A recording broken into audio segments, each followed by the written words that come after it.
কলকাতা ইন্ডিয়ার সবথেকে পুরনো শহর। এই ঐতিহ্যবাহী কলকাতায় এমন কিছু জায়গা রয়েছে যা দেখার জন্য বাইরে দূর দূরান্ত থেকে মানুষজন বেড়াতে আসেন। এবং এই কলকাতায় এমন কিছু জায়গাও রয়েছে যেগুলো কিনা রহস্যময়।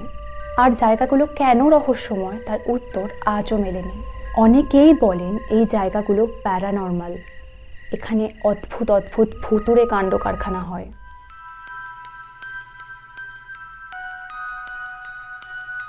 So hi guys, welcome back to my channel. আজকের ইন্ট্রোতে আমি কি টপিকে আলোচনা করব অনেকেই হয়তো বুঝতে পেরে গেছো।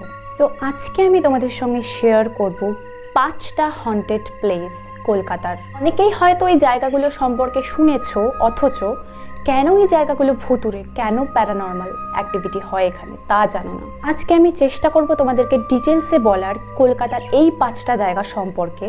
তো যদি জানতে চাও ভিডিওটা স্কিপ না করে লাস্ট অবধি দেখো, আশা করছি অনেক ইনফরমেশন পাবে।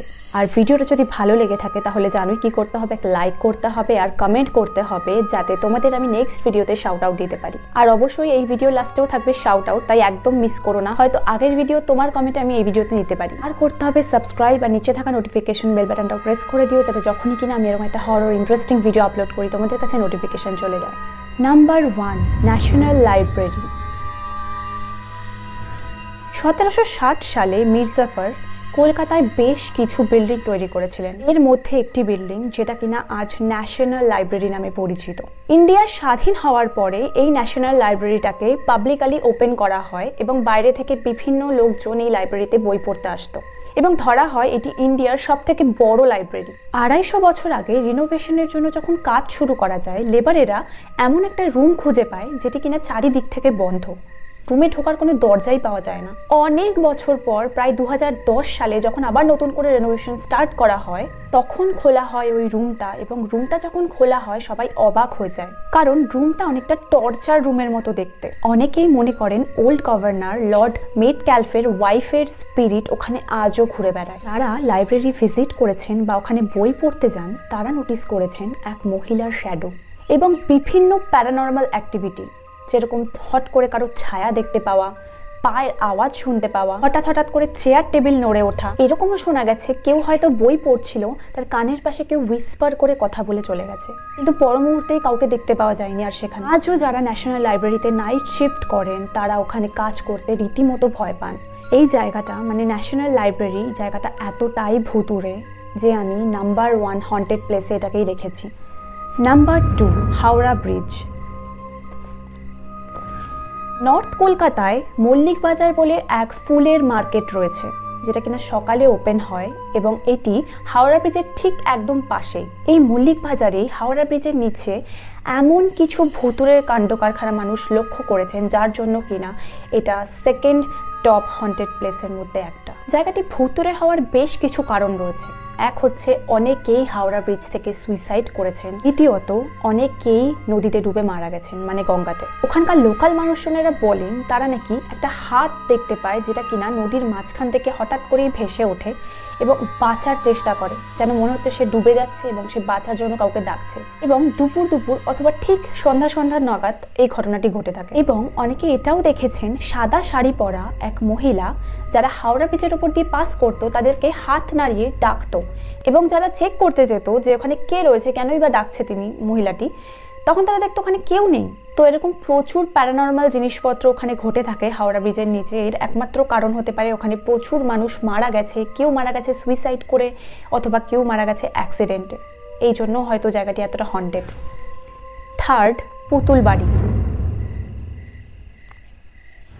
সাউথ কলকাতার বিখ্যাত পুতুল বাড়ি। পুতুল বাড়ি মানে কোনো ডল হাউস নয়, এটি একটি হন্টেড প্লেস।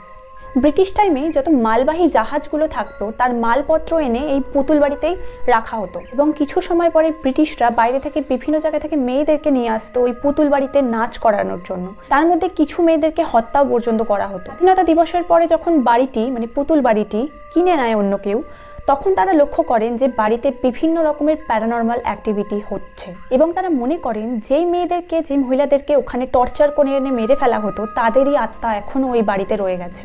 রাত বাড়লেই ওখানকার মানুষজনেরা শুনতে পায় কান্নার আওয়াজ, চিৎকারের আওয়াজ। এমনকি তারা হাতের চুড়ি এবং নুপুরের পায়ের শব্দও শুনে। এখনো অবধি ওই বাড়িটি কলকাতায় রয়েছে এবং পুতুল বাড়ির আশেপাশে এখন প্রচুর জনবসতি রয়েছে, যারা এখনো অবধি ওখানে বিভিন্ন রকমের আওয়াজ শুনতে পায় রাত বাড়লেই। Number 4, park cemetery. এটিও সাউথ কলকাতার সব থেকে পুরনো সেমেট্রি। ব্রিটিশ আমল থেকেই ব্রিটিশদের শেষ কার্য এখানে করা হতো। শুদ্ধ ভাষায় এটি একটি কবরখানা, যেখানে ব্রিটিশদেরকে কবর দেওয়া হতো। এখন এই সেমেট্রিটি একটা ট্যুরিস্ট স্পট, এখানে অনেকেই বেড়াতে যান, ঘুরতে যান, এক্সপ্লোর করতে যান। যারা সেমেট্রিতে এখন বেড়াতে যান অনেকেরই দাবি তারা যখন ভেতরে প্রবেশ করে তাদের একটা ঠান্ডা অনুভূতি হয়, যেটা কিনা বাইরের তাপমাত্রা থেকে একদমই অন্যরকম। অনেকে তো এটিও বলেছেন যে ভেতরে তারা ছায়া মূর্তি লক্ষ্য করেছেন। যখন তারা কাছে গিয়ে দেখতে গেছেন সেখানে কেউ নেই। সব থেকে অদ্ভুতরে সেটা হচ্ছে বহু বছর আগে ডেনিসন নামক এক ফ্যামিলিকে ওখানে কবর দেওয়া হয়, পুরো পরিবারটিকে ওখানে কবর দেওয়া হয় এবং প্রত্যেক বছর বর্ষাকালে তারা ওই কবর থেকে রক্ত দেখতে পান এবং এটি আজও হয়ে চলেছে এবং এই কবরটি ব্লিডিং টুম্ব নামে খ্যাত।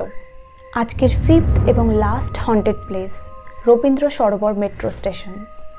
এই মেট্রো স্টেশনটি কিন্তু সকালবেলা একদম অন্যরকম এবং রাতে আলাদাই রূপ ধারণ করে। রবীন্দ্র সরোবর মেট্রো স্টেশনের লাস্ট ট্রেনে যারা ট্রাভেল করেন তারা অনেকেই বলেন যে তারা বিভিন্ন রকমের অদ্ভুতুরে কাণ্ড কারখানা ফেস করেছেন। অনেকেই বলেন তারা মেট্রো স্টেশনের ছায়া দেখতে পেয়েছেন, কিন্তু সেখানে কেউ ছিল না। যারা লাস্ট ট্রেনে ট্রাভেল করেন তারা ট্রেনের ভেতরেও অনেক সময় এরকম ছায়া মূর্তি দেখতে পেয়েছেন। এবং এই ভুতুরে কাণ্ডের অনেক কারণ রয়েছে, কারণ এই রবীন্দ্র সরোবর মেট্রো স্টেশনে কলকাতার প্রায় 70% সুইসাইড কেসগুলো রয়েছে। হয়তো তাদেরই আত্মারা এখনো এই স্টেশনে ঘুরে বেড়ায় রাতে। একবার তো এরকম হয়েছিল, মেট্রো স্টেশনে ট্র্যাকের ওপর দিয়ে যখন ট্রেন যাচ্ছিল তখন ড্রাইভার হঠাৎ করেই এক ছায়া দেখতে পান এবং সে গাড়িতে ব্রেক মারেন, এমার্জেন্সি ব্রেক মারেন। তখন দেখতে পায় সেখানে কেউ নেই এবং ড্রাইভার বলেন যে সে এক ছায়া দেখতে পেয়ে গাড়ি থামিয়ে দিয়েছিল, কিন্তু সেখানে আদৌ কেউ ছিল না। তো এই ছিল 5টা মোস্ট হন্টেড প্লেস কলকাতার। হতে পারে এর মধ্যে কিছু ঘটনা আজগুবি, আবার কিছু সত্যিও। তোমাদের কি ধারণা? এই 5টা হন্টেড প্লেস ছাড়াও কিন্তু কলকাতায় আরও বেশ কিছু হন্টেড প্লেস রয়েছে। যদি তোমরা সেকেন্ড পার্ট চাও অবশ্যই কমেন্টে জানাতে ভুলো না। তো এখন চলে যাবো শাউট আউটে। আজকের শাউট আউট নেবো আমার লাস্ট ভিডিও রেড বুক চ্যালেঞ্জের থেকে। আজকের ফার্স্ট কমেন্ট সাইমা, লিখেছো দি ভিডিওটা অনেক সুন্দর হয়েছে, তুমি সবসময় সেফ থাকো, লাভ ফ্রম বাংলাদেশ। আজকে সেকেন্ড কমেন্ট রুমি রয়, লিখেছো লাভ ইউ দি, তুমি অনেকদিন পর হরর চ্যালেঞ্জ দিলে, খুব ভালো হয়েছে, বাট তুমি একটু সাবধানে থাকো। অবশ্যই থাকবো। থার্ড কমেন্ট রংধনু, লিখেছো খুব সুন্দর হয়েছে, তুমি 24 হন্টেড হাউসে থাকার চ্যালেঞ্জ করবে প্লিজ। আর আমার সাথে একমত যারা কমেন্ট করো, ওকে আমি ট্রাই করবো অবশ্যই ফিউচার এরকম কোনো ভিডিও করার। নেক্সট কমেন্ট ট্রিপলস ওয়ার্ল্ড, লিখেছো আপু তোমার ভিডিও খুব ভালো লাগে, reply me, love from Bangladesh.